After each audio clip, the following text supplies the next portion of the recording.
Using assets with a transparent background gives you a wide range of possibilities for use. Artistic creation, product mockups, stickers on social media, and so on. So today we are going to learn different ways to remove the background from an image. Let's get started. Using Adobe Photoshop's Select Subject tool, the easiest one. Load an image in Photoshop. In the selection menu, we choose the option Subject. Our protagonist is automatically selected. Copy the selection onto another layer, and we are ready to go.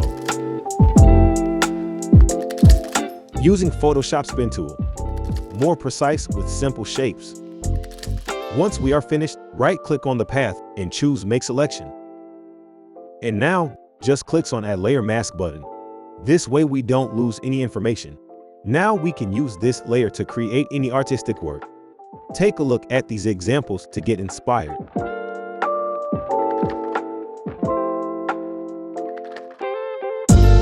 I hope this way of handling photos helps you continue making your work easier.